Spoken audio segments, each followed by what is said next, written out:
We have a quorum. I call to order the meeting of the panel on development. We have many officers from the administration here today. I will not spell them out one by one, but basically we have those from the Development Bureau as well as the Financial Services and the Treasury Bureau. We have also Ms. Elaine Mack from Deputy Secretary for Health, Deputy Director of Environmental Protection, Principal Environmental Protection Officer here today. Information paper issued since the last meeting. Since the last meeting, the Secretary did not issue any information paper.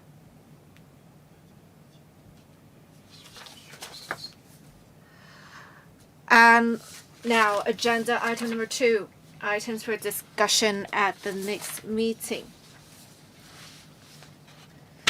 For the items to be proposed to be discussed at the next meeting.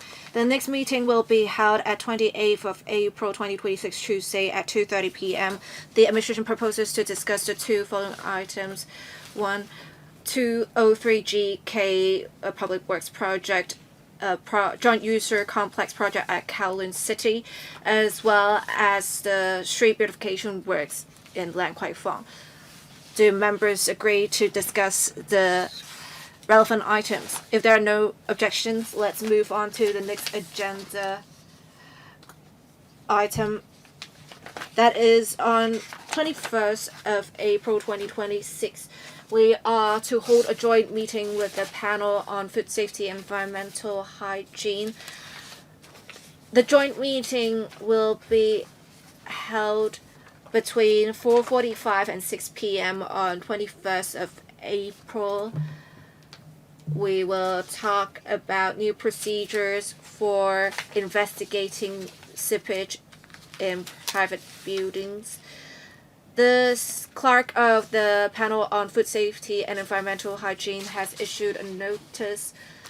Will members please note that? I would also like to add, because we have many items to be discussed for this session of the panel, and we understand members have great concerns about the topic, so we held a special joint meeting to discuss the issue.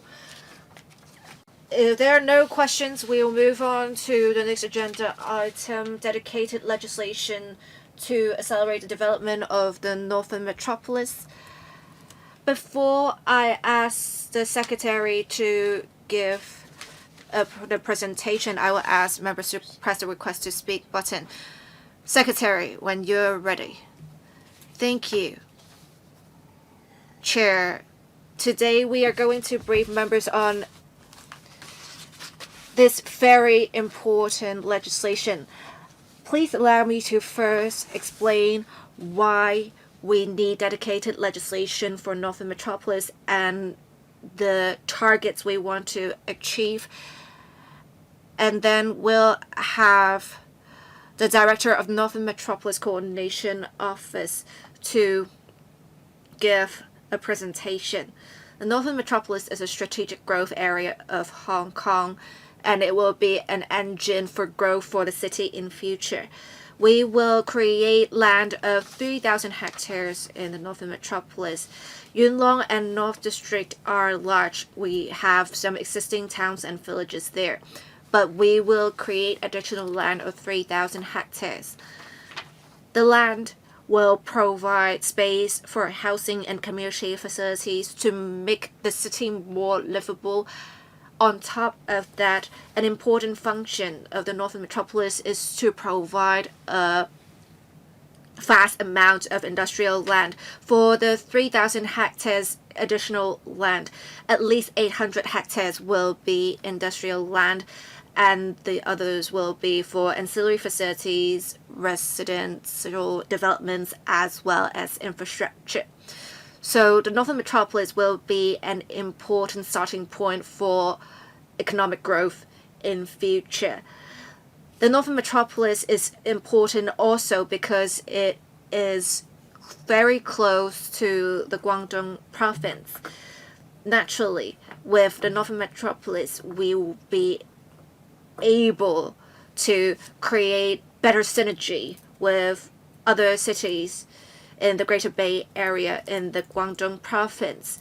Not only does it serve the development of the Greater Bay Area, but also the country. Because Northern Metropolis has an important strategic positioning, we must enhance speed and efficiency in development. In the past few years, members may have observed our overall planning for the Northern Metropolis have all been announced, and we have many development areas entering the stage of construction. I believe in the next 5 years, we will have even more works projects undertaken than we have now. And in the next 5 years, our target is to create 900 hectares of land. As I said earlier, we are to create additional land of 3,000 hectares, and 900 of which will be ready in the next 5 years. For the 900 hectares, approximately 300 hectares will be used for industrial purposes. So approximately 40% of the space reserved for industrial uses will have to be made available in the next 5 years. Now, at this critical juncture, we cannot limit ourselves to the figures we have just now. We need to enhance the speed even further. We also need to try to attract enterprises to participate in the construction of the Northern Metropolis. We also want to have more enterprises move into the spaces. So we really have to instill confidence in enterprises, which is why we plan for dedicated legislation for the Northern Metropolis. We have 3 targets as shown in the presentation. First, we want to relax restrictions relating to planning and lands policies. When enterprises think about whether to move into the space, they have their strategic considerations. So with our existing zoning, it may not be the most attractive to enterprises. We need to make adjustments. And how can we make adjustments quickly? It is achieved through the dedicated legislation. And as we enter a stage of large-scale construction, how can we expedite things further? This is what we're thinking for our second target. The third target is about how we want to attract more enterprises. And in operation, we want to provide more facilitation to enterprises. These 3 are our targets overall. We need to have specific contents for legislation for these 3 targets. And there are 6 major areas. I will ask the director to talk about the 6 areas in due course. But let me say this first. The Northern Metropolis development will span across 10 or 20 years from its construction to its operation. So we want to have some flexibility in having part of the legislation being in the form of subsidiary legislation, and that we will have a piece of subsidiary legislation for each area. When we're ready, we will promulgate subsidiary legislation in the particular area. and subsidiary legislation will not need more than 49 days for scrutiny. With negative vetting procedures, it would have to be completed within this vetting period. But then we will make sure the legislation will only come into effect after the vetting process is done, because this legislation, while urgent, is not as urgent as legislation for taxation, for example. So now I will perhaps hand over to the Director of Northern Metropolis Co-ordination Office to talk about the 6 specified policy areas. Thank you, Secretary. As said by the Secretary, we will have subsidiary legislation for 6 policy areas. The first area is streamlining town planning procedures. Second, expediting compensation payment for land resume. And these 2 policy areas are relevant to the first target mentioned by the Secretary earlier. For the construction, we will facilitate adoption of innovative construction technology arrangement and streamline procedures and requirements for construction noise permit applications. This will help expedite works. Lastly, relevant to the goal of facilitating operations, we will have a policy area in facilitating and regulating cross-boundary flow of elements that would include the flow of people, cargoes, capital, and data. For the 6th policy area, we will establish statutory corporations for designated areas. We have draft subsidiary legislation that is already mature for items 1 to 4. And for item 5, for the flow of people, we already have something in mind, so we will also submit that part of subsidiary legislation along with items 1 to 4. For the 6th policy area, we're still in discussions with other government departments. I will talk about that in due course, along with other draft subsidiary legislation for the flow of other elements. On town planning, the Secretary mentioned the changes in uses and purposes. Under the town planning ordinance, we have 2 processes available. One is for Section 12A. It is a rezoning process. It will take at least 9 months to be carried out. We have another path that is the Section 16 applications.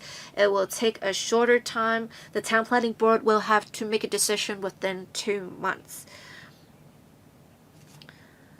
The Northern Metropolis has relatively sufficient development capacity, so we believe there are favorable conditions for town planning procedures to be streamlined so as to shorten the time needed for such procedures from 9 months to 2 months.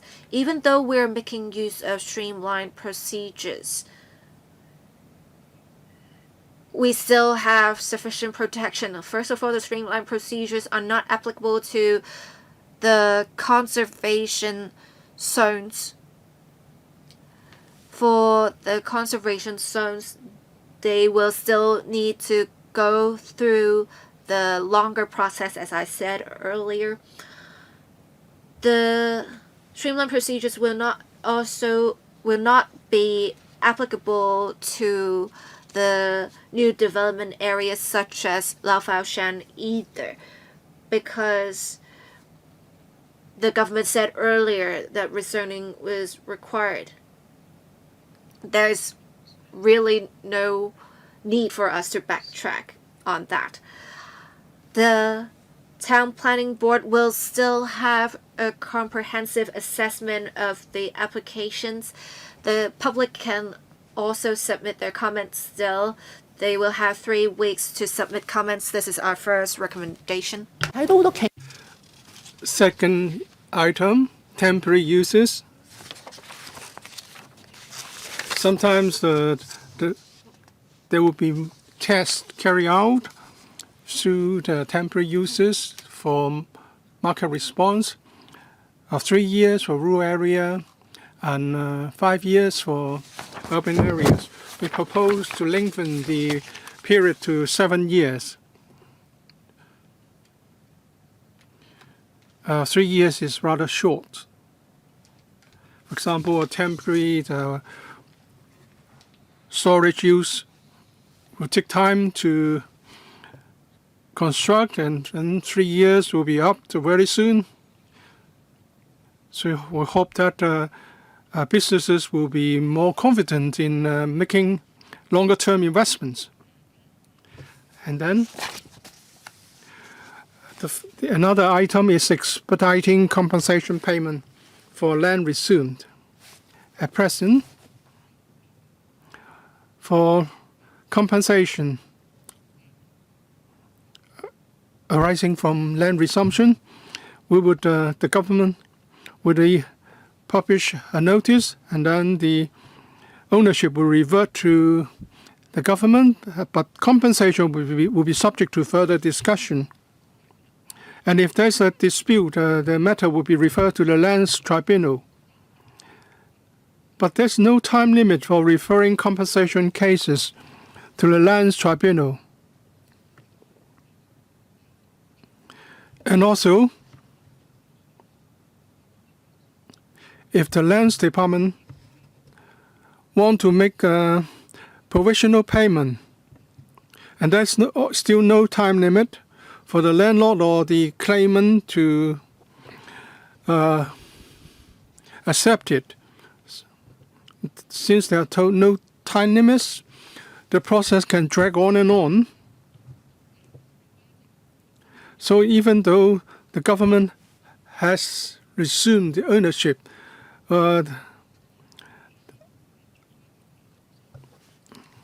there's a delay in the development. So we propose to set a time limit of 6 months for cases to be referred to the Lands Tribunal for provisional payment. There is also going to be a time limit so that the matter will not be delayed. So it will be 3 months after which interest will not continue to accrue. This is, in our view, more reasonable and also more effective in preventing delays. As for land held in the land of the Chou or Tong, the managers can have the authority to manage those land sites. Even though the managers may agree to get the compensation, if there are members of the Tong who are not agreeable, then it would be an outstanding, pending case. So we propose that under the proposed legislation, the Director of Lands can just pay the compensation for the resumed land to register members of the Chou and Tong. And under the current Section 42, if a project proponent want to use technology not covered by the existing buildings ordinance, they can submit an application for approval. But this is only possible under special circumstances. We would like to see that the system be changed, that an application for use of new technology or material be submitted without the need to satisfy the condition of special circumstances. And then the Director the buildings department can just consider whether the new technology are really innovations and would enhance quality of building. So this will be a quality-based assessment so that we can adopt more the new technologies and expedite construction. Of course, the buildings department will consider the safety aspect and relevant regulations in the other legislation. Number 4, noise permit. A construction noise permit may be required for certain use of mechanical equipment. At present, this is a rather lengthy and complicated procedure. The applicant can have to list out all the equipment used and the distance between the work area and sensitive receivers. And of course, there may be a need to change the locations during the construction period, and under the current regime, new application is required. In the Northern Metropolis, well, since this is a newly developed area, so there are no congregation of a large number of residents. So we want to adopt a streamlined procedure. Instead of setting out all the details, we would look at the objective, the industry-driven objective, in a targeted, oriented approach. We would that would involve just looking at the environment, that is the distance based on actual environment between the noise source and sensitive receivers. So this will be a streamlined procedure, but to the residents or sensitive receivers, the standard will remain the same for noise control purposes. So the applicant will have to list out how the impact can be mitigated. And also the permit will have a validity period of 1 year instead of the existing 6 months. Apart from protection of residents or sensitive receivers, we will not apply this new standard to the entire Northern Metropolis. We'll just only apply to industry-driven and major transport infrastructure areas where development is more urgent and where large-scale population has not yet commenced. Number 5, facilitating and regulating industry development. We need to ensure efficient cross-boundary flow of elements. We propose to enact legislation to facilitate this in the loop area. There is a new bridge to be constructed, 250 meters in length, that will facilitate the flow of personnel. So we will come up with a white list so that flow of personnel can be facilitated. So that's the boundary crossing point on that bridge. But the boundary crossing point can only be used by those on the white list. So that's for personnel. As for the 3 other elements, as I've said, we are still in communication with the mainland authorities. And when the time is right, we would table the relevant subsidiary legislation. Last one, establishing statutory corporations for designated areas. In the next agenda item, we're talking about home circuit NDA. There will be a park company to be set up. We are talking about here non-statutory corporations. We have no plan to set up statutory park corporations, but this will be provided in the principal legislation, so that in the future, if there's the need to establish statutory corporations, we can proceed accordingly. Here's the timetable. We have come to this panel today, and then there will be public consultation from the 24th of March to 22nd of May, and then in June, we'll come back to this panel to report the consultation results. And then in the middle of this year, we would submit the bill to LegCo with the draft subsidiary legislation, so that we can have the bill passed by the end of 2026. So far, 15 members have indicated wishes to speak.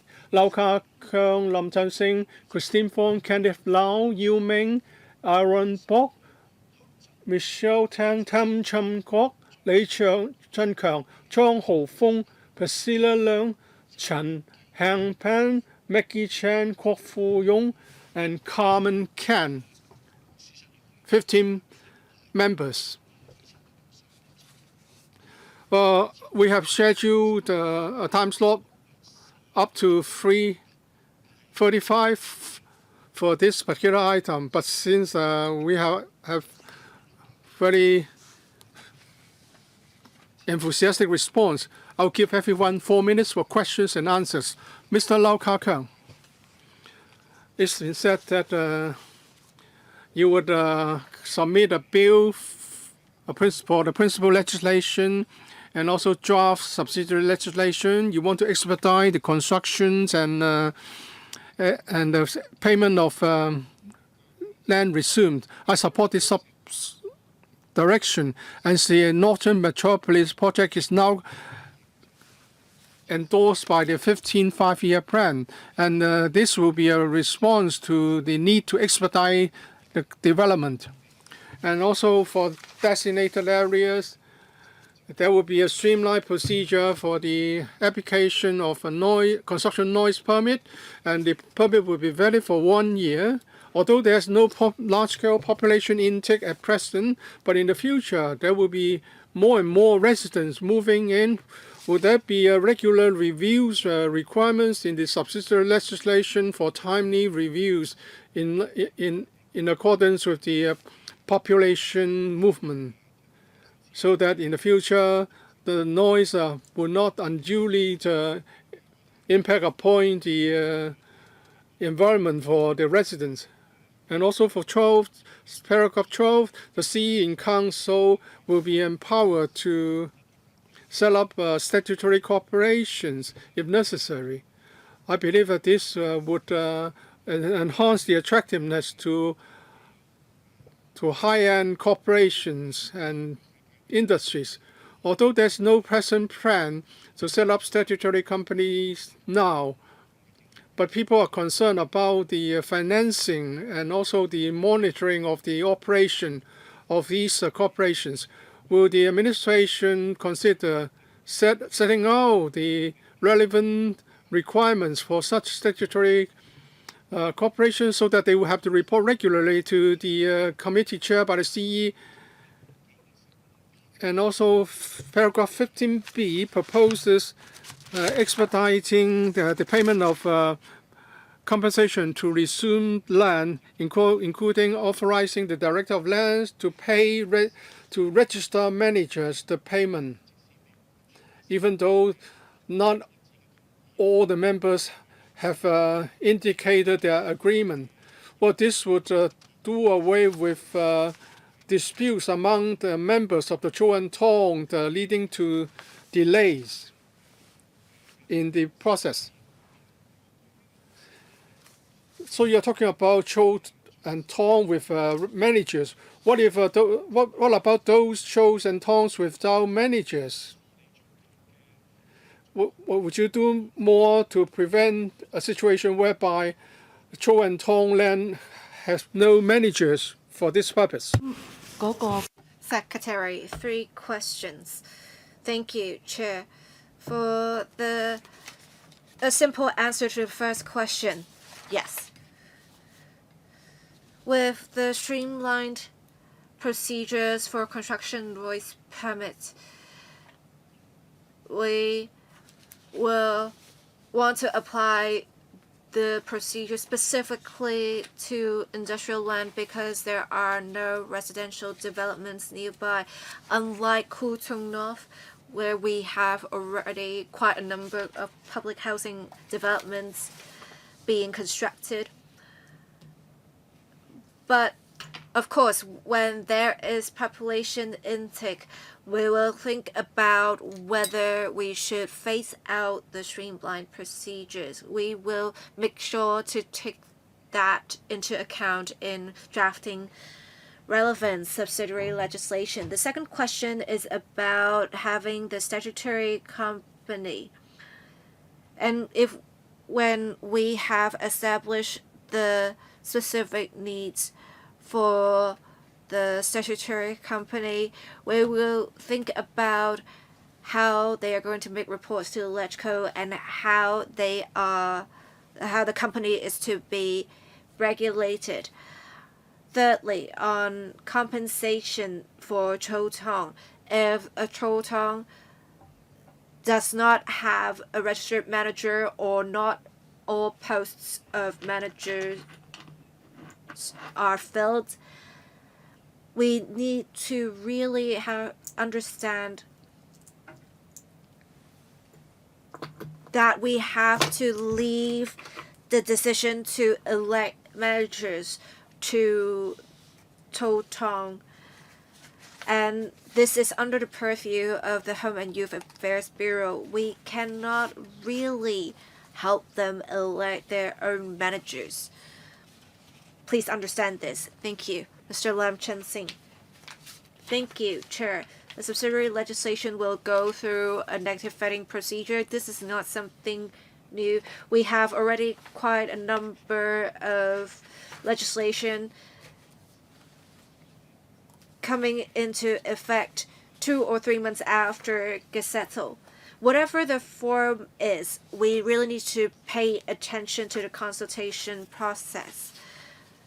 We often heard some concerns before raised on this. I think you already have some thoughts on subsidiary legislation, even though it may not have been actually drafted. How can you make sure you consult the stakeholders such as the district councils and green groups, for example? Or will you have like an extensive consultation exercise where you collect opinion from the general public? We want to make sure we have a short but effective consultation process for subsidiary legislation. This will be beneficial to the implementation of the subsidiary legislation in the end. Now, for the buildings ordinance, we talked about how the proposals involve the proponents not needing to prove the circumstances are special to make use of innovative technology. When you consider the use of such equipment and technology, what assessment criteria will you adopt?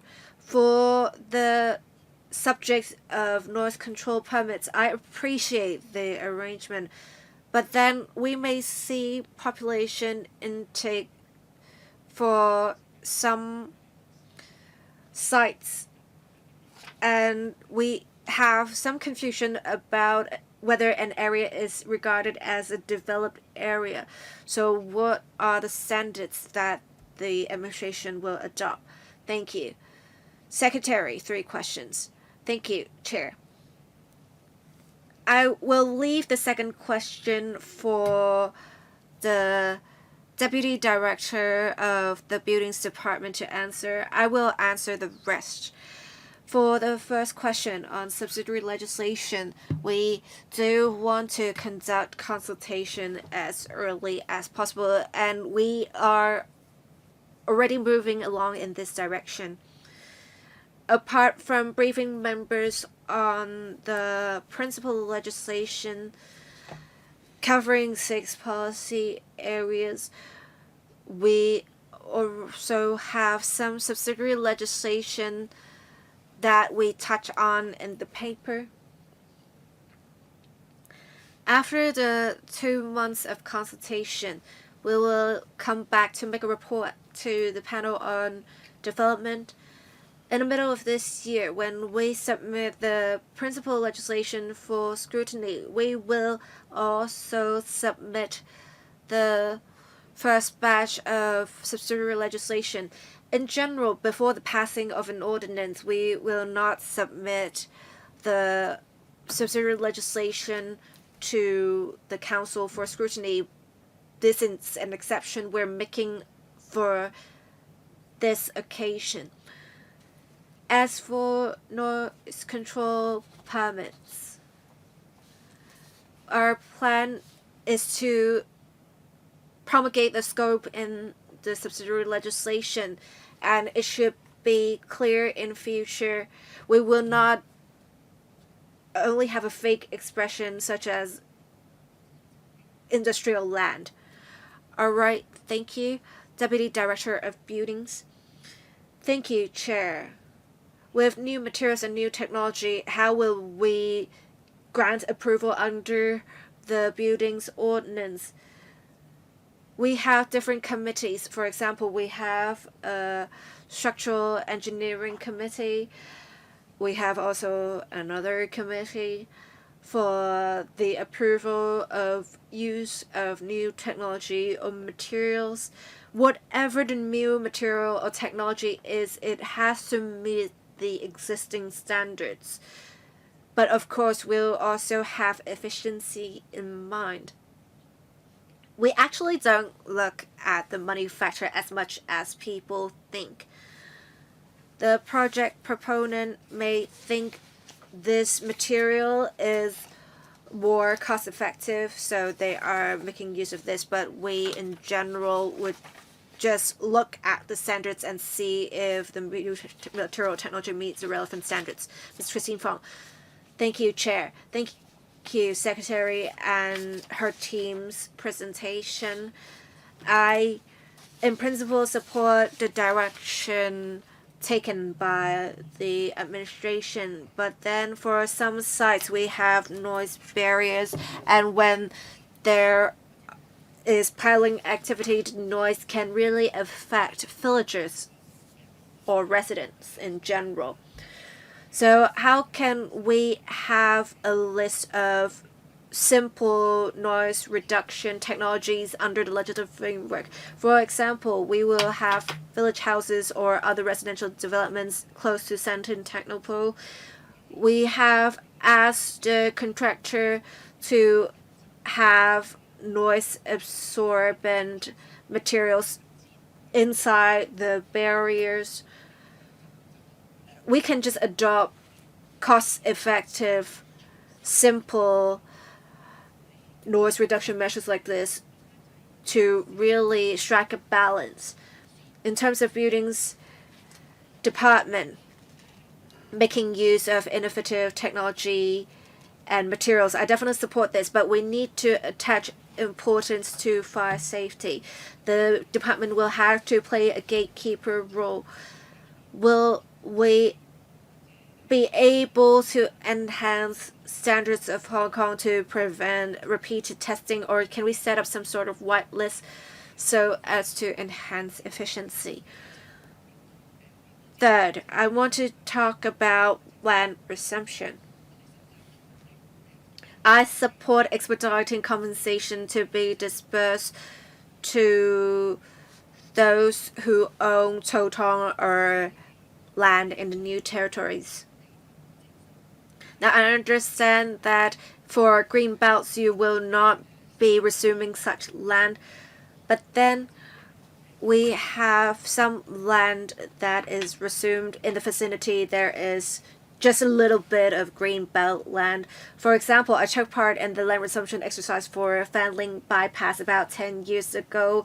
They have about a few thousand square feet of green belt out of a really large area and that piece of land is not resumed in the end? Is there some way for the administration to really do better in this regard?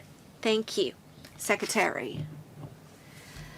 As for whether there is a list of measures that are simple and will reduce noise, I will leave it to the EPD representative to answer this question. Let me say this because the development of the Northern Metropolis involves many different policy portfolios. We have representatives from 5 other bureaus and 4 other departments here to answer members' questions. About the second question on measures relating to fire safety, whether we can really accept more standards.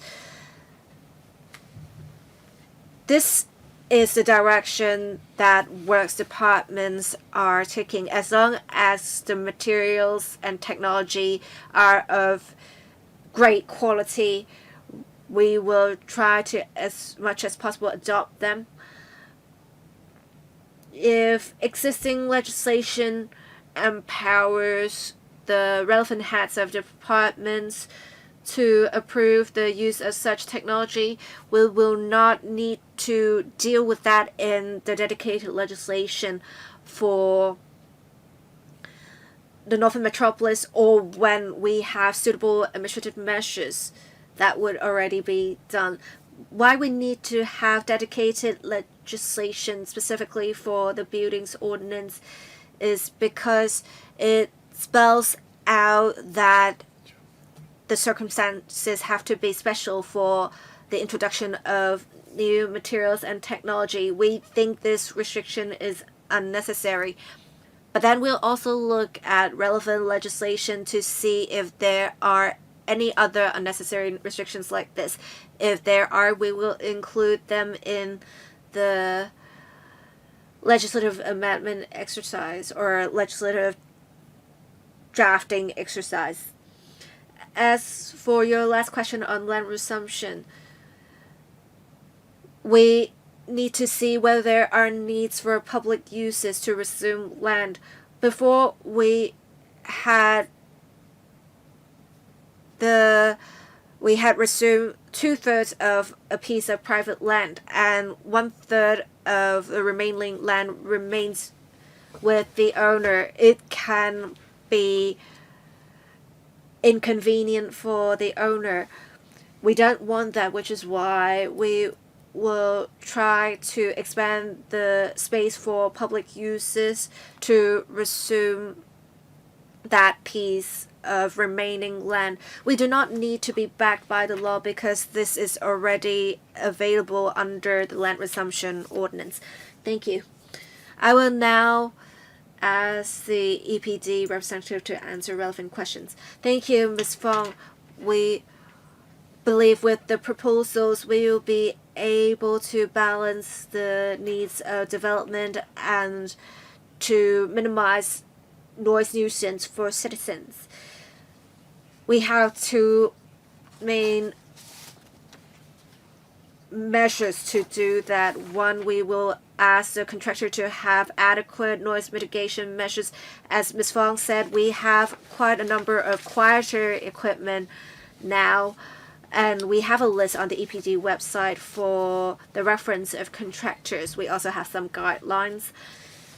Apart from what Ms. Fong said about noise barriers, we also have some acoustics materials that are very effective in reducing noise. With the prevalence of such materials, it can really help reduce noise for construction works. In subsidiary legislation, we will also enhance noise surveillance to have real-time monitoring so that citizens are not affected by noise. Mr. Kenneth Lau. Thank you, Chair. I would first like to declare my family and I have land and property in the North District, and I am also a manager for Chotong.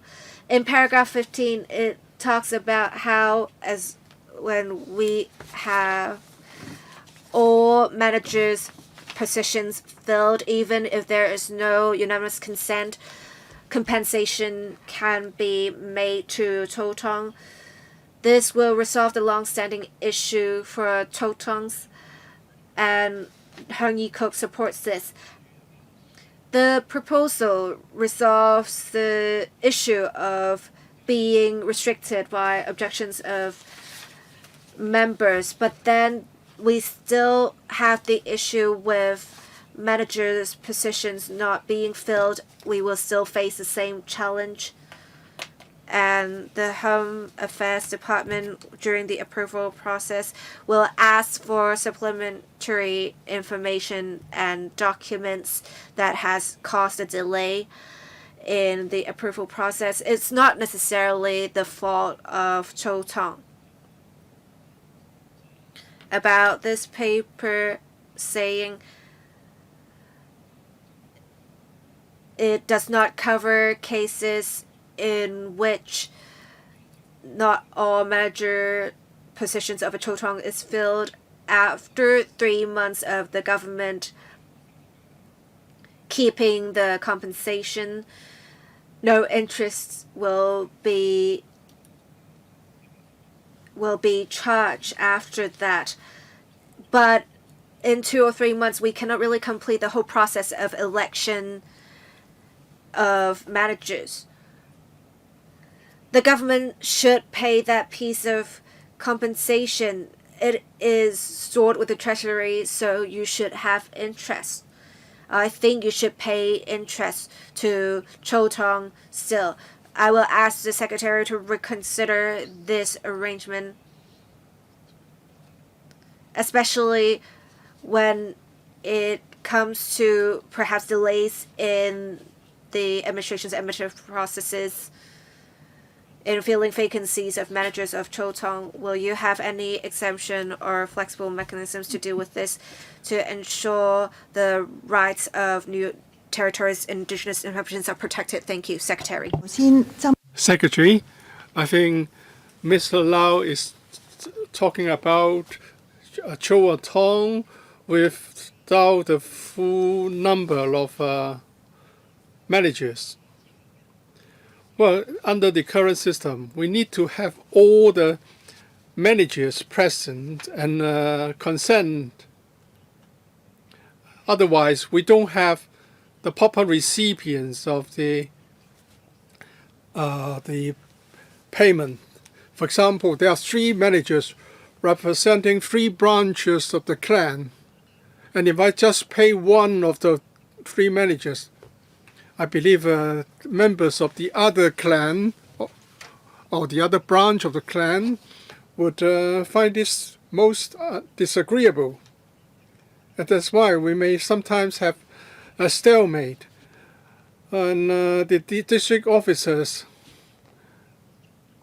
would certainly like to do something about this, where a Cho and Tong has no Cho and Tong, and they would register an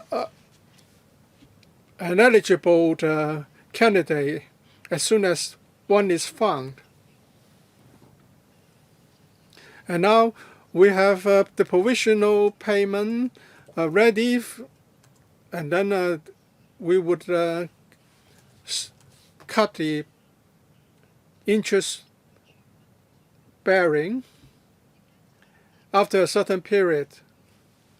It's just about the provisional payment, not the entire payment sum. Because for that provisional payment, it's just a small portion of the full payment. We would like the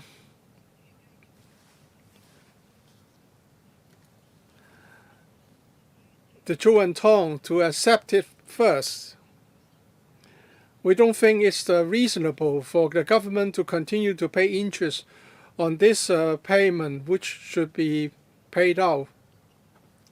As for the point on the lack of managers for Cho and Tong, and whether the interest-free period should kick in after just a few months. We will reconsider this. Well, so for this Northern Metropolis area, you are going to apply the new dedicated legislation to a clearly defined boundary, and the CE in Council can enact subsidiary legislation to expedite development. I think for the Northern District, and the North End Town residents may be concerned that the dedicated legislation may apply on one side of the road and then it doesn't apply to the other side of the road. I hope whatever proposal you come up, you should consult the legislature so as to avoid major controversies. On the question of white lists for the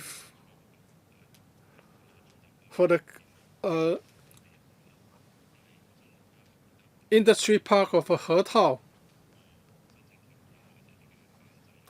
I would like to know what the requirements are for the issue of visa, and are they allowed to move around in the entire Northern Metropolis? Are you not concerned about the risks of illegal employment?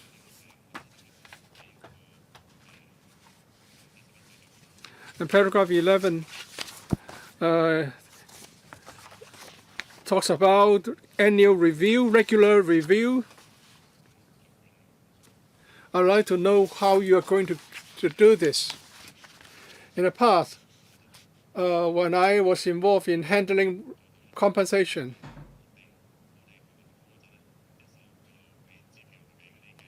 it's very difficult for payment to be made right at the time of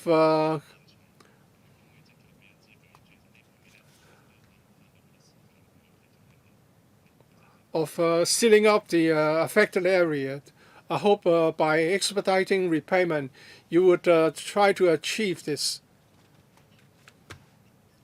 In the Loop area, we would have a new system of white lists for the flow of personnel, for ingress and egress of personnel into the park. I'll ask the director to say something about this. As for the applicability of the dedicated legislation for Northern Metropolis, in the principal legislation, we certainly define the term Northern Metropolis, and in the subsidiary legislation, we will specify that that particular piece of subsidiary legislation will apply to a certain part of the Northern Metropolis. For example, to facilitate the flow of personnel. In the first stage, this will be applicable to the Loop area, the Hetao area. And then we are going to go for relaxation and deregulation measures that would apply to the entire Northern Metropolis except the conservation areas. So there will be definitions on on the scope of application.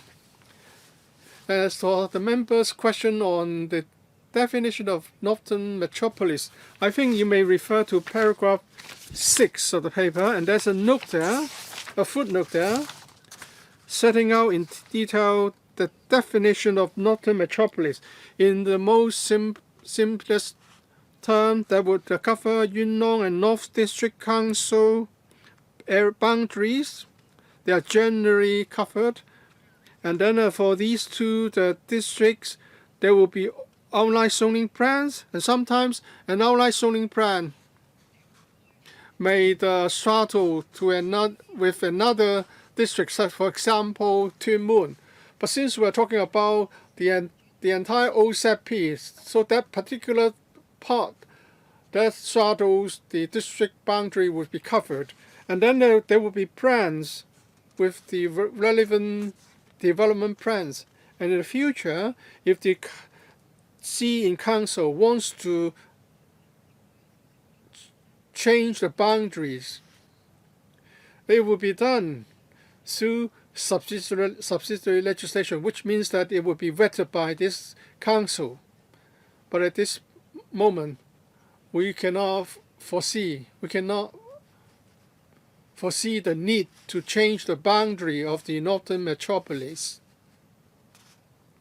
And we would come back for an annual briefing of the progress of various measures for relaxation and deregulation.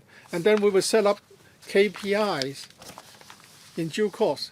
Because at present, we don't know what kind of relaxations may attract certain types of applications. So we'd like to gain some experience before we set for ourselves some KPIs. As for the creation of so many hectares of land, well, they have been made public, and there's some sort of indicators. Mr. Yu wants to achieve a repayment timetable of immediate payment upon resumption. One of the reasons why compensation repayment cannot be made, sometimes the recipient simply refuse to accept it. And then another reason why immediate payment cannot be made, and that is we need the time to search the ownership, and the title. We have a title registration system, so we need to check the title first. The Lands Department has introduced many administrative measures in an attempt to expedite the process. For example, the title search work can be outsourced so as to save time and expedite the repayment. That's what we have been doing. Mr. Yun, Mr. Chuck, well, there will be 2 areas in the park of Hetao, and there will be a bridge. So there will be about different checkpoints. There will be a contactless system so that people on the white list can enter Hong Kong through this particular boundary control points, just like using other boundary control points. Upon entry, they can actually go to any part of Hong Kong. But for this particular part, we come up with a white list for the flow of personnel. Will there be people coming into Hong Kong and take up illegal employment? Well, actually, everyone who comes to Hong Kong with a visa would have to satisfy the requirements. So in theory, they are all employed to work in the park only. Mr. Pook, Aaron Pook, I support the idea of dedicated legislation. And here are my questions.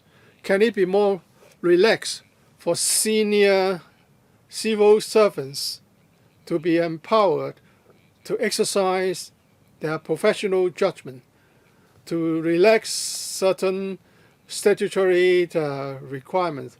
Very often, director of departments or bureaus, secretaries of bureaus have such power. But what about further delegation to the officers at, say, D2 level or above, so that we can be less restrictive in our approach? And also, we would need to come up with innovative approach in the adoption of new technology. Can such a innovative approach be incorporated in the law? As regards Section 16 application and the procedures, are there mechanisms to prevent abuse? You know that there are buffer areas in, say, Deep Bay, for Ramsar sites. They are not conservation areas as such, but they act as a buffer. Well, what would you do to prevent abuse and affect those buffer zones? Are we going to allow more senior civil servants to exercise certain powers, not just limited to directors of department? At present, existing laws already allow the directors to delegate the power to designated officers.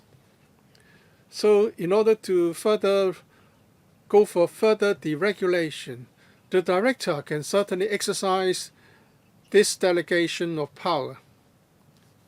And the Development Bureau has issued an internal bureau. And that is to say, we want to promote the culture of facilitator. Departments responsible for giving approval, they would have to do this. Well, you are talking about the Development Bureau only, but if we are talking about the laws as a whole, we are talking about the whole government. Secretary. Well, that would cover different departments, including departments not under the Development Bureau, who are involved in the approval processes for development works. So that would cover, say, the EPD. And we have, for the dedicated legislation of Northern Metropolis, if we can deal with them with administrative measures, we do not need to include them in dedicated legislation. If something can be dealt with administrative measures, we should not include them in legislation. That would be going backwards. We are not removing the restrictions, because if we have to make any changes, we would need to change the laws. But it is unlike what Mr. Aaron Bok said. We need to take a two-pronged approach with the legislative proposals as well as making changes in administrative measures. We are not done with the changes to be made to administrative measures. We issued a circular last year talking about some of the restrictions we have removed with some of the measures. We have a standing committee that will discuss with other departments and stakeholders on what to improve on still. Mr. Aaron Bok also asked us how we can prevent abuse of our measures to relax relevant restrictions. Planning applications for the change of land use, the dedicated legislation will only be applied to the Northern Metropolis. As for non-conservation zones, there is actually a list of conservation zones, and we will go with the list. As for what some people talk about, wetland buffer areas or wetland conservation areas, they are not land that have statutory uses. So we really need to refer to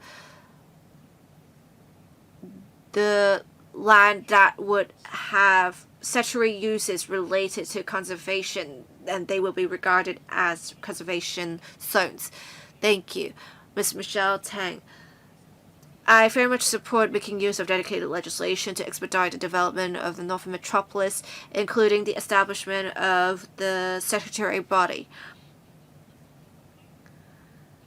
I support the government's efforts to attract enterprises from the mainland and overseas to come to the Northern Metropolis. This is very important for our regional positioning and economic growth. But I also suggest that the statutory body to be established should make sure we create opportunities for local enterprises. especially for local enterprises who are familiar with the local and international business environment and has ties with the mainland enterprises. We also need to make good use of local engineering personnel. We have many of the enterprises that have a great history in Hong Kong, not only supporting the development of society, and very early on they have already participated in the development of the country, serving the needs of the country. We have the Q-Mark scheme, for example, as well as some engineering professional standards that are brands we are known for to the world. I think we can refer to the practices in other countries to engage market forces to make use of their innovative models for public-private partnership so that we can involve more local enterprises and professionals to take part in the development of the Northern Metropolis. I want to ask if the government will give priority to local enterprises and professionals in participation, or will you reserve a certain ratio for local participation? Thank you, Secretary. Ms. Tang talked about mainly giving priority to local enterprises in the development of Northern Metropolis. We have several industry parks in Northern Metropolis. We have one in Ho Shui Q, we have the Santin Technopole, we also have one in the Loop. Now, the operators are not statutory corporations, but regardless of their status, the operators have to attract enterprises and investment. I guess what Miss Michelle Tang said was a reminder for us not to forget the local enterprises. As I said in my opening remarks, the development of Northern Metropolis will be our future growth engine. We want to have also coordinated development with the other Greater Bay Area cities. We want local enterprises to benefit from such development. So the operators, regardless of their status, when they identify partners to move into the parks, I believe they will pay attention to local enterprises that have an edge. As for whether we should give priority to local enterprises, I think we have to be prudent. Hong Kong is also known for having a landscape for fair competition.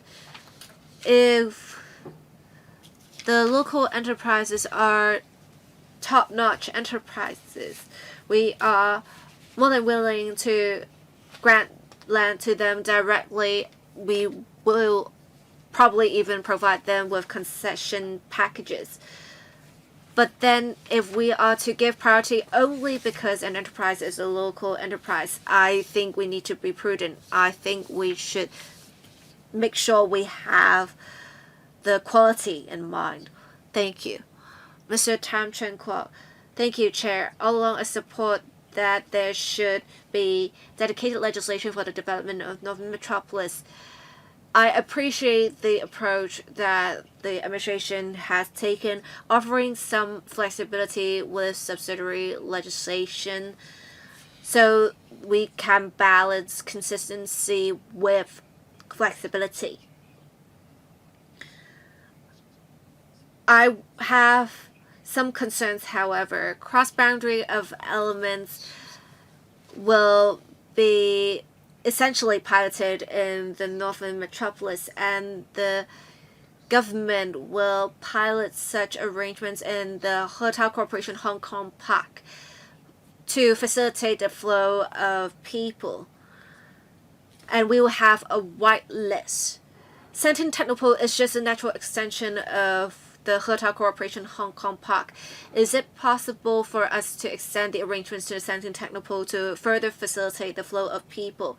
As for other elements such as cargoes, capital, and data, does the administration have a timeline for when relevant legislation will come into effect?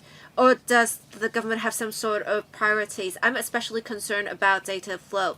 We have already had a successful bid for Sandy Ridge Park, and we really need to make sure we make good use of data infrastructure. I want to find out more about the government's plans. Thank you. Secretary. Chair. For the flow of other elements such as cargoes, capital, and data, we have relevant policy bureaus liaising with the mainland authorities on this. We first need to make clear what our targets are and whether such targets need to be achieved through amendments in law, or can we only handle them through changes to be made to administrative measures. We try to launch relevant subsidiary legislation as soon as it is ready. The member also mentioned a white list for the Hotel Corporation Hong Kong Park. The RTIB takes the lead in preparing the white list. If you allow it, I'll ask the RTIB representative to talk about whether it is possible to extend whitelist arrangement to the Shenton Technopole and how we're going to have our development complement the development in the Sandy Ridge. All right, Ms. Lillian Cheng, thank you. If you allow this, Chair, I would first want to talk about the background information for the whitelist mechanism. We have quite a number of members to ask about this. We have one zone, two parks arrangement for the Hotel Corporation zone. There's the Hong Kong Park, there's also the Shenzhen Park. In order to facilitate the flow of elements, we have a cross-park bridge to allow people who are on the whitelist to travel between the two parks. So if one is on the whitelist, it would mean, say, they work in an enterprise situated in the industry park, or we have talent accommodation and international schools planned in future in the area. We will include personnel for these institutions in the whitelist as well, so that we can accommodate for the needs of people who need to travel between the two sites due to business or other needs. As for whether we'll extend the arrangements to Shenton Technopole, we will need to see in future. We have an actual bridge in the north in the Hotel Corporation zone, so this is really necessary. In future, we'll consider the flow of elements, not just a flow of people, but also a flow of capital and cargoes. When development in Shenton is mature, the government will keep an open mind for arrangements that will facilitate the flow of different elements. We will make sure to have regard to local circumstances. As for what the members said about flow of data, as well as on top of that, biosamples, we would like to thank first the country's support and their in principle consent for relevant arrangements to happen. We are working with the Shenzhen authorities to have discussions with the ministerial authorities to see if we need to have a tracking mechanism to track the flow of elements, whether we will even need a dedicated database to track the flow of different elements. We will pilot the arrangements in the hotel cooperation zone, and in future we'll consider the needs of different options in future. Thank you, Chair. 多謝主席。 Thank you. I, like the government, would like to see the expedition of the development in the Northern Metropolis. So I support the principle underlying the idea of dedicated legislation. But I would like to seek some clarifications. Last month, in a meeting of the panel meeting, I mentioned that where's the boundary of the Northern Metropolis? We know that this is based on the District Council of Northern District and Yuen Long, but Kam Tin and Ping Shan have different areas, different parts of the area to cover in the Northern Metropolis area, and some are not. So I've been asked questions as to whether their land will be affected. Well, you know that in the northern part of NT, there are developed lands and there are vacant land. For example, at the Yuen Long Road, they want to. There are developers who want to redevelop bungalow-type buildings into high-rise. Are they going to be covered? Can they be allowed to operate noisy machines up to 7 or 11 p.m., as the case may be? So you must come up with more details in drawing up the boundaries. And also, the government the CE Council can further revise the boundaries of the Northern Metropolis. Are they going to just cover some part of Northern District and Yuen Long? But as you know, in Long Ku Tan and in so can this power of extension covered areas outside Northern District, North District, and Yuen Long? As for the other measures to expedite repayment, how many cases have we encountered in which compensation payment cannot be made because of the lack of Cho or Tong managers? I will ask the Lands Department to respond to the question of noise mitigation. Also, there's a question on the definition of the Northern Metropolis. As I've said, you may refer to the footnote number 2 of paragraph 6. And that is the approach on delineating the boundary. We first use the area boundary of Yuen Long and North District Council, and then the OSAPs, and as well as covering the marine boundary, etc. Some sites might be partly inside the Northern Metropolis boundaries, and some may be in the areas of North Tai Po District. So even without any dedication legislation for the Northern Metropolis, there are such cases. We are not trying to align all the boundaries in question. That would be too much.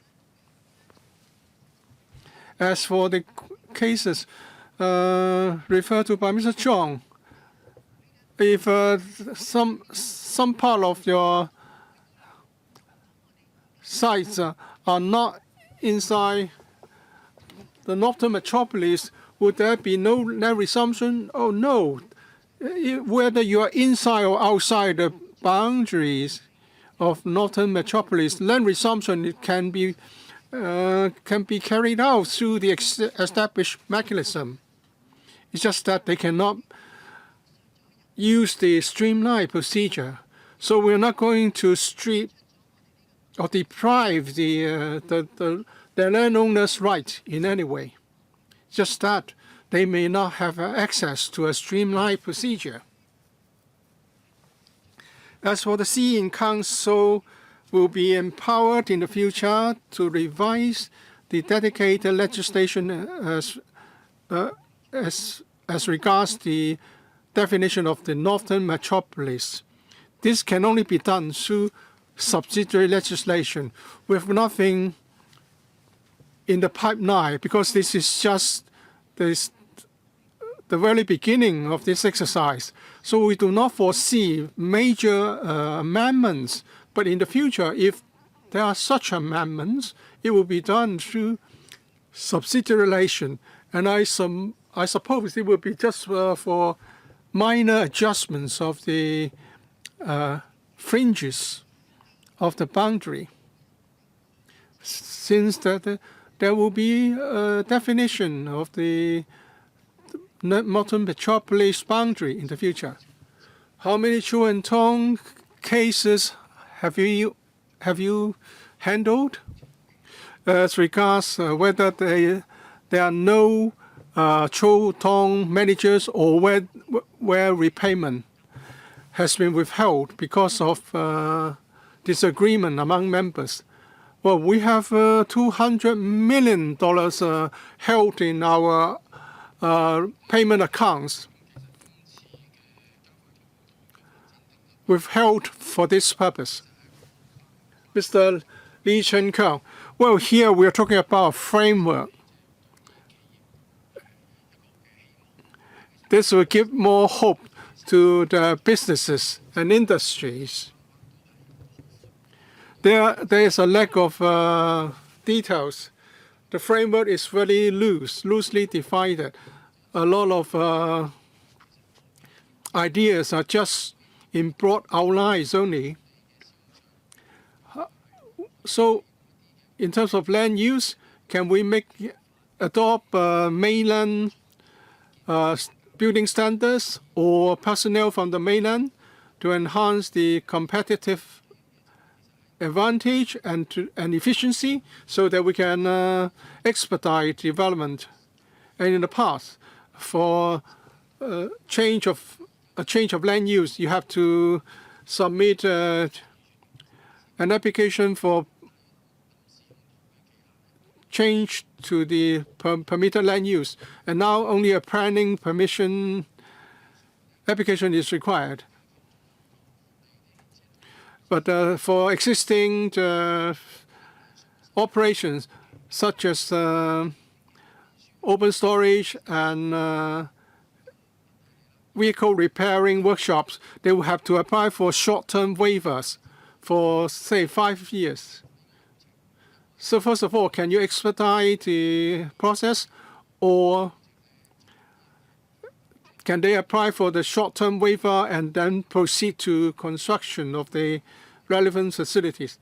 And for conservation areas, well, we will cover fish points, but these fish points are constructed after the designation of the conservation area. So can some of these fish points are fallen into disuse? Can they all be covered by your streamlined procedure?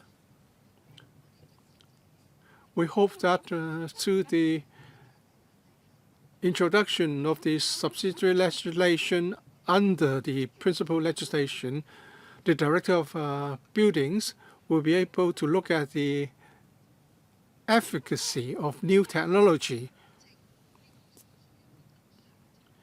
without the need to consider whether there are special circumstances, including special geological conditions, or the design is only allowed in a special site area.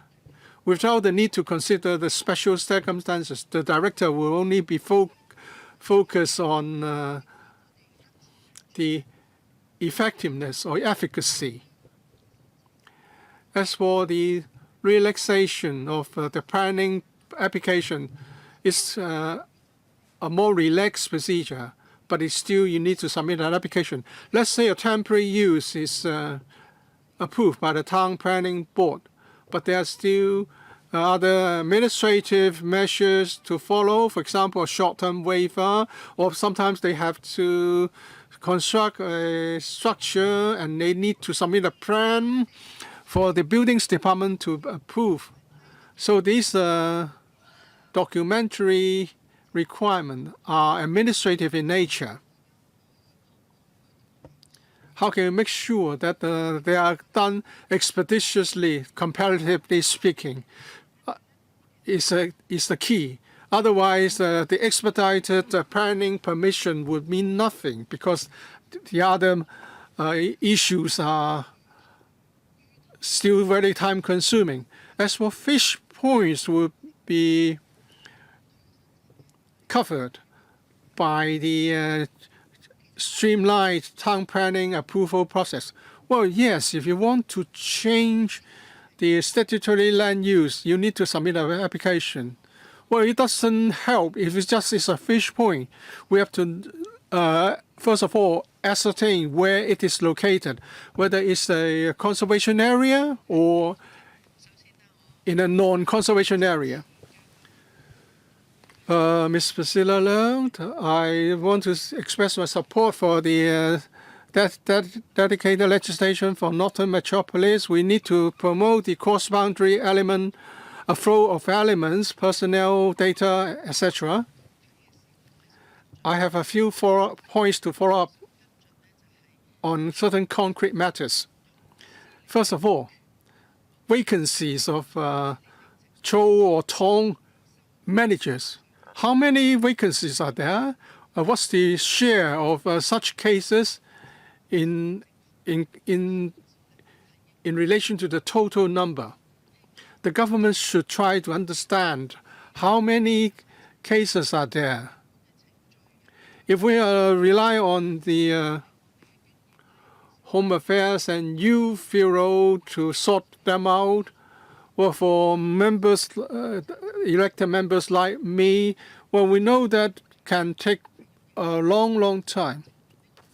I think the dedicated legislation should squarely face the real problems. And I also support this establishment of statutory corporations for certain objectives. Are you going to refer to a Suzhou industrial estate so that there are dedicated industry areas for different industries? I've just visited Qianhai Industrial Park.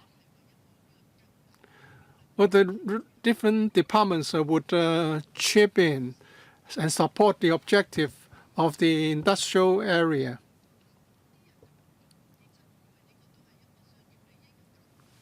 Would people query that this is for certain vested interests? If we want to adopt a more broad brush approach, you need to have statutory powers. And the third issue is, or support, the whitelist for the loop area or Hetao area. I know in the NPC meetings, there is a suggestion for facilitating the flow of data. Among the tertiary institutions, only one has opened up its data bank for sharing and for the purpose of upgrading certain research studies into commercial applications. So what are the deregulation and relaxation measures can you adopt apart from the relaxed procedure for flow of elements? I'll ask Ms. Cheung, the Undersecretary, to talk about the flow of data. As for Cho and Tong managers. We have some 2,500 private land, or 25,000 private plots covered by, owned by Cho and Tong. But the government will not, because the land is owned by Cho or Tong, or there has been some dispute among the Cho and Tong members, and then land resumption is made impossible. That will not happen. If we want to go for new developments in the related area, we can resume land, whether it is owned by Cho and Tong or whether there's any problem with the Cho and Tong managers. We have make available the compensation payment, but sometimes no one is there to accept the compensation. We are just saying that we will not allow the compensation to be interest-bearing after a limited period. As for what the member said about the statutory corporations, we have recently set up one for Shui for Central Technopool because we also want to expedite the development. We will also set up a company, but it will not be a statutory corporation, at least at first. The directors will be some of the bureau secretaries, and for projects to go through, they will require votes from the senior government officials. The board members, board chair, and the C-suite executives can only be appointed with the approval of the chief executive. Annual reports will also have to be made to relevant policy bureaus. While it is not a statutory corporation at first, the government has stringent control over the operations of the company. I will ask Ms. Lillian Chung to answer the question on the flow of data in the Hecao Cooperation Zone. Thank you, Secretary. Thank you, Chair. When we talk about data, R&D data or biosamples, as they relate to national security, the country has certain standards. For data to be exported, a safety assessment has to be done. There is also authentication for the protection of personal data. Most of the data can't really be exported out of the country, but we have the advantage of being within the country but outside the mainland territory. So we can provide some sort of connection between mainland and international data and help consolidate such data. This is really our edge. We are working with the central authorities in discussions. We are now flashing out the details. The members said there aren't that many institutions needing such data. I believe it is more relevant for biosamples. We have had some issues that have yet to be ironed out between the two sides, which is why we want to have pilot arrangements for whitelists as well as a green channel to see in regulation what kind of data can be included in the whitelist. For biosamples in particular, we need to have a dedicated biological sample database. For R&D data, there may have to be a separate database or even a data center. We need to see what the regulatory system is going to be, what specified personnel there are. We also need to make sure we regulate the other processes such as sampling, transportation. We have, for some biosamples, some inheritance related resources or R&D data, whether we can include, for example, training data for some algorithms. These will be dependent on the discussions between the mainland and Hong Kong before we can share more details with members and other interested parties. Thank you. Dr. Chen Hanpan, we need dedicated legislation to expedite the development of the Northern Metropolis. We will start with the principal legislation and then subsidiary legislation. I appreciate this approach because circumstances are rapid changing. We constantly need to make adjustments.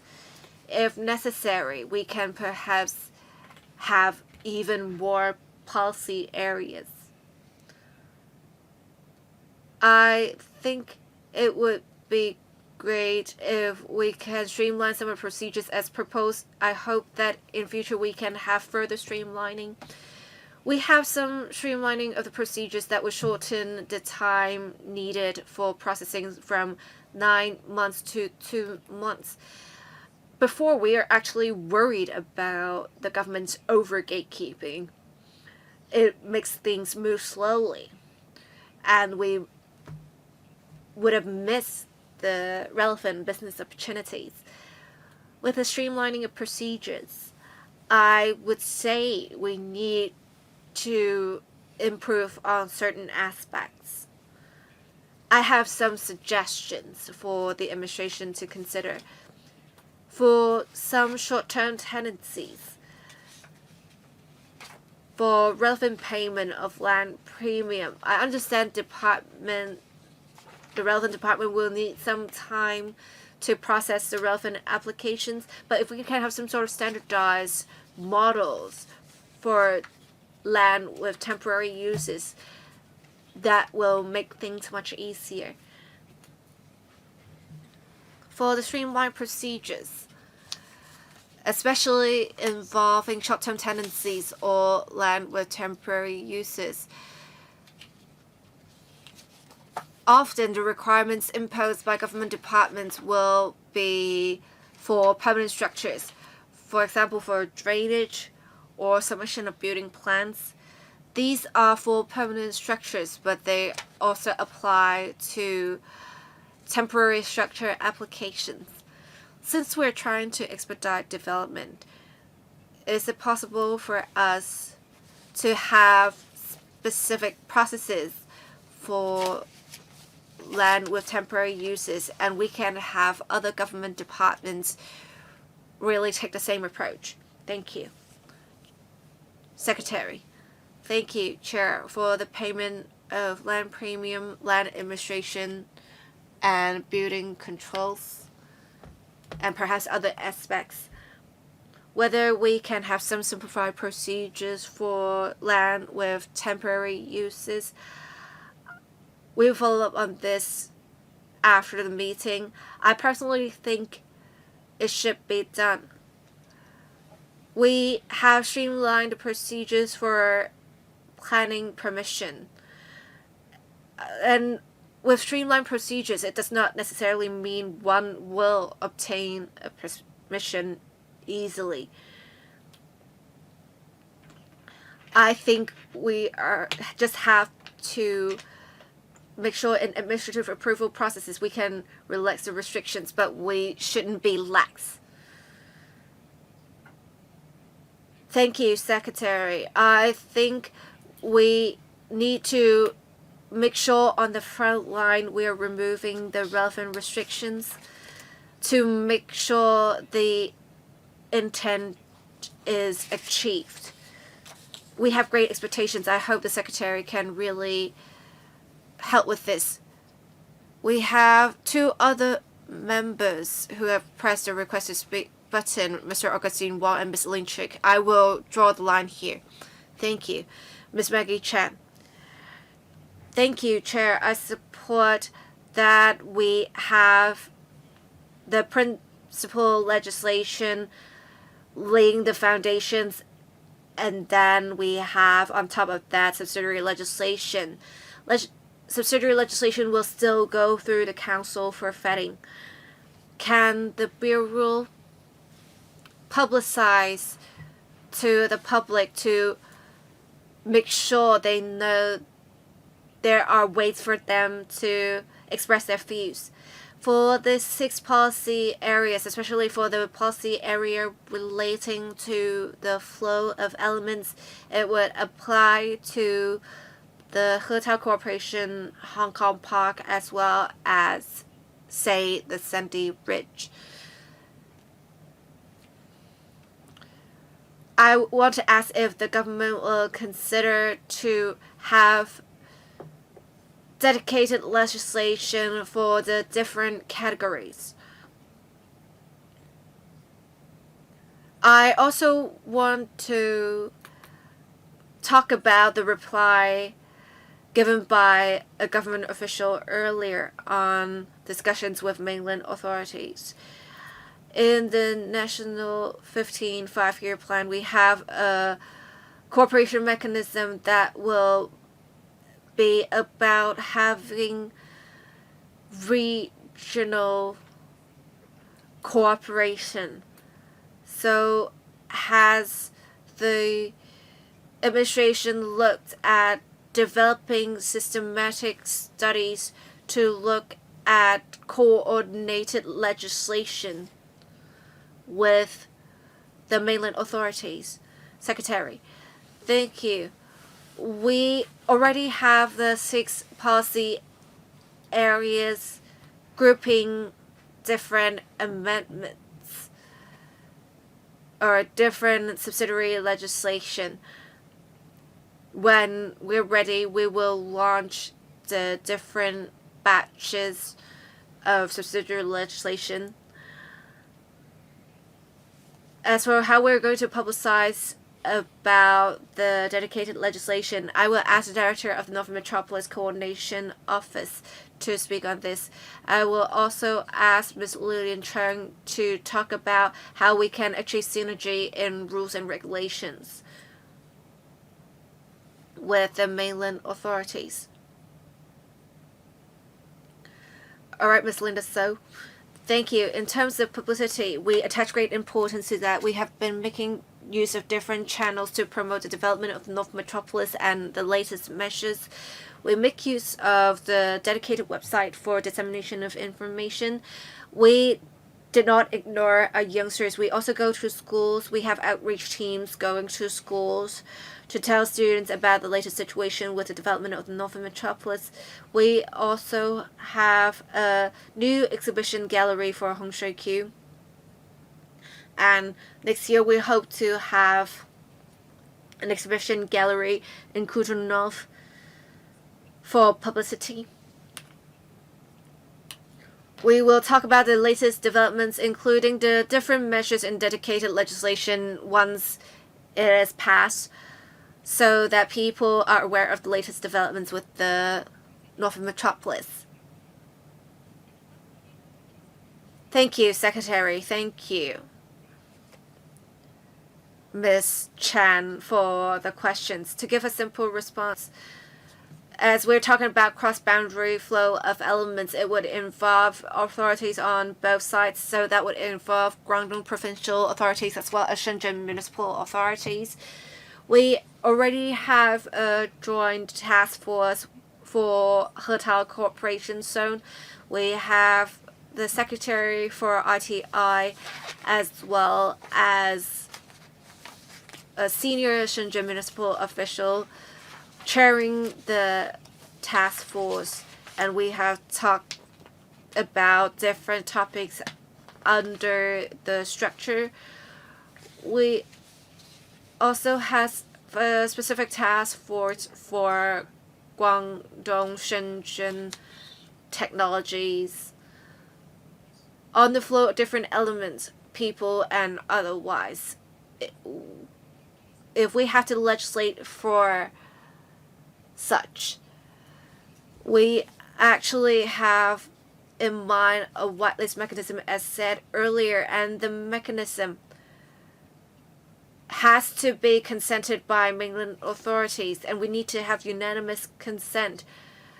We won't start preparations before we have acquired consent from the other side, because we don't want our efforts wasted. We will therefore have the same standards as to what or who can be included in the whitelist before implementation.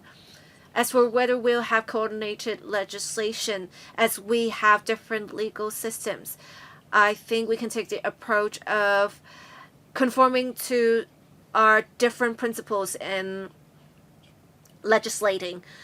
We will take a pragmatic and safe approach for this. Thank you, Ms. Kwok Foo-yung. 首先呢，我係 First of all, I welcome the government's move to come up with dedicated legislation for the Northern Metropolis, and then the framework will cover principal legislation and subsidiary legislation so that we can flexibly respond to needs for the policies and measures to promote the Northern Metropolis development. Since we are talking about the development of a lot of rural land, well, it's been suggested that the temporary use will be valid for 7 years, so that more trials and pilots can be carried out. This would enhance the confidence of investors. But if we have a lot of land covered by temporary uses, would it come in the way of development of core industries? So my question is, would you, in granting 7 years of temporary use, incorporate some assessment criteria for the promotion of core industries so that we can achieve the long-term objective of the development of core industries? And some of these temporary uses will involve a lot of mobile population.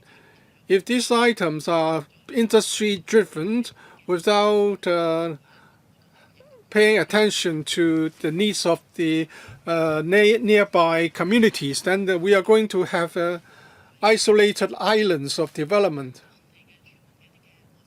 Would this create conflicts with nearby villages? So how can the Bureau ensure more interdepartmental coordination of temporary uses so that in terms of power supply, water supply, and drainage facilities will not create an unduly heavy burden to the local infrastructure? So Ms. Kwok is saying, if we have a streamlined procedure facilitating application for temporary use, would it get in the way of promoting long-term investment in the Northern Metropolis? Well, we cannot generalize here.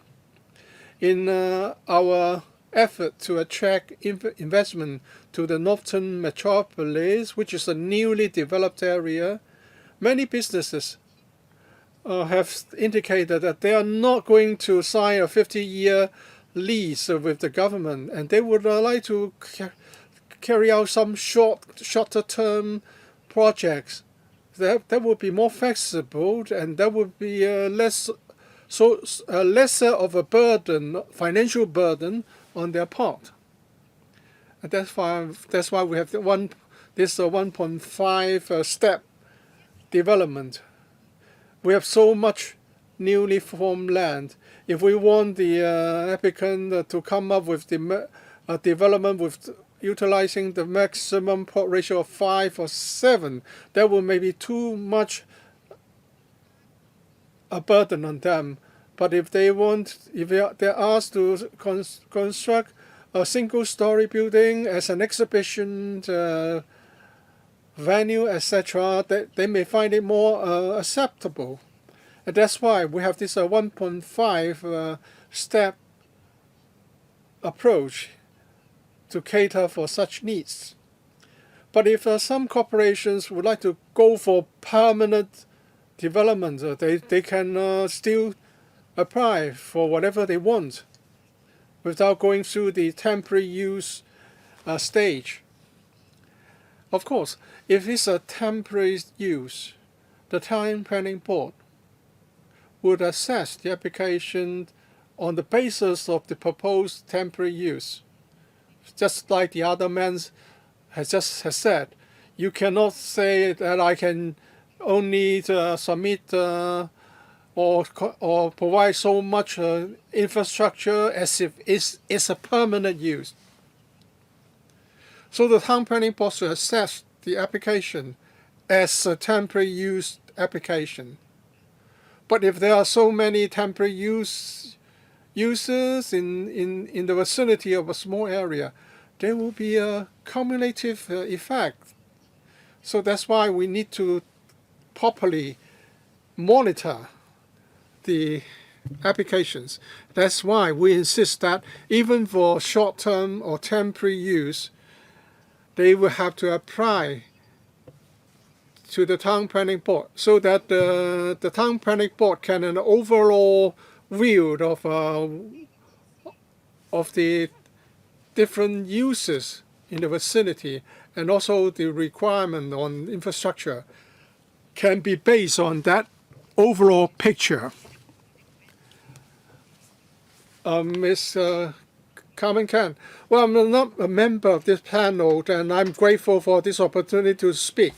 In the 15 five-year plan, it's been stipulated that Hong Kong expedite the development of the Northern Metropolis. Therefore, I have make a submission to the CE to make this possible.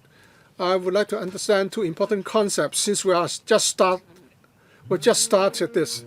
First of all, the the dedicated legislation is a framework. It will focus on matters that will require legal authorization. So you are talking about the way that legislation will be amended, and you don't have to give all the details, and then CE Council will come up with subsidiary legislation subject to negative vetting. This is the first concept I then want to clarify. And secondly, you cannot do everything through amendment or through subsidiary legislation. So in the future, you may need to go about the Henry V process. You need to amend some other principal legislation. How can you do this? Because on day one, you may not know the full set of laws to be amended. And secondly, when it comes to subsidiary legislation, well, it's subject to negative vetting now. Well, some members have this misunderstanding that it's a positive vetting, but in the paper, well, you have spelled it out clearly that it's subject to negative vetting, and we have a time period of 18 plus 27 days or 21 days for vetting. You are not going to set a future commencement date, and the legislation will not come into effect on the day of Gazetto.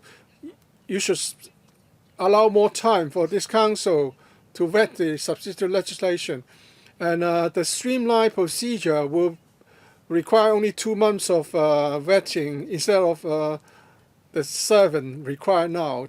And you are not going to cover the conservation areas and green belts and fringes to the green belt, and sometimes and at present some of these sites are covered by the definition of conservation area.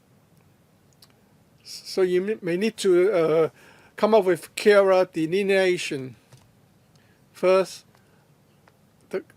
our concept is to do something through the dedicated legislation, and that the future subsidiary legislation will be enacted to amend certain statutory requirements.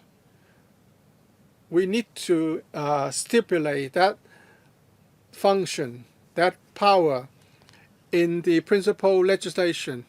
For example, we are saying that we have a simplified procedure for a construction technology, and then through a piece of subsidiary legislation, we will say that at present, under the Buildings Ordinance, the director can only assess application for the adoption of certain technology in special circumstances, and we want to amend that.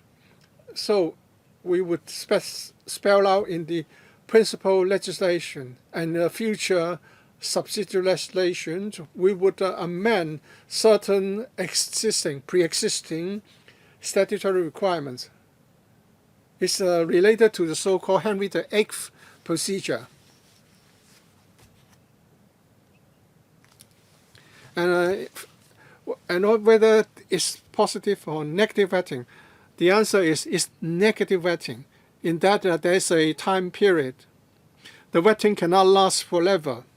It's a 28 days, and another 21 days, if necessary. We'd like to complete the scrutiny within this time period. So when the subsidiary legislation is not going to become effective on the day of Gazetto, we would wait until this vetting period is over. And there's another question on the definition of conservation area and whether the definition can be relaxed even further. Well, the planning process is a process which attracts a lot of community attention. People attach importance to consultation and participation. So in introducing a streamlined town planning application process, we just want to emphasize that conserved area is not to be covered. That there's no gray zone here. The planning department has a list of conservation area. Well, I would not like to relax or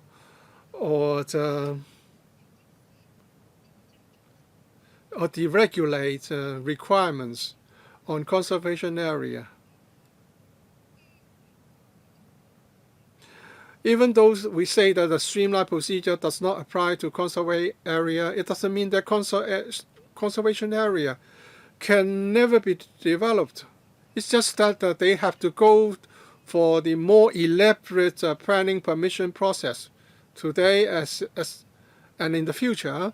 If someone wants to develop in a conservation area, they will have to go for a more lengthy process, 6 or 9 months of a planning permission process. Well, you can be more aggressive. We're not. I'm saying that we should not just maintain the status quo. Well, I am all in support. I'm support the relaxation and the deregulation and streamlining of procedures. For example, compensation payments should be made ASAP, and you do away with the special circumstances for the buildings department to adopt new technology. These are very good measures. Why confine them to the Northern Metropolis? Why do you not go aim for expediting compensation payment to land not owned by Chu and Tong? Well, you allow the department to go for relaxed requirements, but the standards would still be the same. So why don't you amend the relevant laws so that the relaxation will apply to every part of Hong Kong, not just the Northern Metropolis, because you are talking about things that will remain the same. That is the vetting standard will remain the same. Secretary, why do we need to say this is dedicated legislation for the Northern Metropolis? Is because the vision is to expedite the development of Northern Metropolis, seeing how important it is in positioning. We have different policy areas under such dedicated legislation, and as the member said, perhaps some can be made applicable to other areas. Say, for the disbursement of compensation, it can apply to other land in the Northern Metropolis, not just Chotong land. But we have also some policy areas that are more appropriate to be piloted in the Northern Metropolis only, such as the streamlined planning procedures, as there are concerns in the community about the approval process for planning applications. If such arrangements are made available also to land in the urban areas, there will be many people who are concerned. In Northern Metropolis, people are less worried because the Northern Metropolis is a new development area. We have adequate infrastructural development capacity. People don't have to be worried about traffic congestions or the lack of ancillary facilities, as well as noise. Even though we have a target-oriented approach for noise controls in the Northern Metropolis, where we'll have some streamlined procedures, it is because we do not have many residential developments nearby. So even if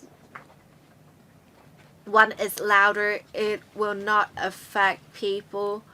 But then in urban areas, as we have denser developments, construction noise can be can create a significant impact. So for the Northern Metropolis, we just want to take a targeted approach, focus on the Northern Metropolis to have this legislation passed as soon as possible. Thank you. Ms. Elaine Chick. I would first like to express support for dedicated legislation for the development of the Northern Metropolis. For resumption and compensation, we will face challenges in terms of confusion about land ownership. We do not have sufficient land ownership documents. We cannot contact the landowner, for example, when the landowner is not in Hong Kong, etc. These will impede the development of the Northern Metropolis. I believe the Secretary mentioned this at a council meeting in November last year, saying that dedicated legislation for the Northern Metropolis will provide facilitation to the government in verifying ownership. I want to ask what the current progress is for the verification ownership. When you submit the first batch of subsidiary legislation, will you also talk about the provisions for simplifying the procedures for verification of ownership? In my experience, I saw land resumption causing disputes between citizens and the government, and that has caused delays with projects. under the framework of the dedicated legislation, what specific measures are there to hasten land resumption and enhance acceptance of stakeholders? Will there be a conciliation mechanism so that before the resumption process there will already be ways to iron out issues? Will there also potentially be a mediation mechanism? Thank you, Secretary. Indeed, as the member said, when we were planning or when we were drafting relevant legislation, we did think about, for the verification of ownership, whether we can have compensation dispersed before the process is completed. But then the problem is with new territories land, it is not easy to verify ownership. Documents are often missing. So in the end, we thought we could just go with the last registered owner on the land's registry. But after consulting legal advice, it is believed this arrangement wouldn't be appropriate in protecting private property. So if we recognize only the last owner on the land registry, legal advice said it would cause problems. We don't want to have judicial reviews. We want to be pragmatic. So we asked the Lands Department to instead verify ownership a little quicker, and whether there are ways for us to deal with quickly cases in which we can't find the owner. And I can perhaps have my colleague from the Lands Department talk about what measures they have introduced and what results they have achieved. For owners in general, or in the Northern Metropolis, we have many squatters. And thanks to previous communication and help from district councillors, we tried to clear out as many of them as possible, and we have had quite good progress so far. Of course, some cases would take more time to be dealt with. Thank you. Ms. Lily Chu. Thank you. For verification of ownership, the legal department of the Lands Department has streamlined procedures, including the ownership verification procedures. If a single owner has many lots, we have some flexible arrangements so that we can take a phased approach with the pieces. With the lots we have already verified ownership, we will disperse compensation for such lots first. Internally, we have also outsourced some of the work on verification of ownership to private law firms. In 2025, with such enhanced administrative measures, we have moved much faster with the verification of ownership. In 2025 compared to 2024, we have been able to verify ownership of double the lots before. We have also shortened the time needed for verification of ownership by about 40%. In future, we will review the work of verification of ownership so that we can disperse compensation as soon as possible after consent is obtained from the affected party. Thank you. That's it for the discussion of this item. I thank government officials for participating in the discussion of this item. Before we go into the next item, let's take a 5-minute break.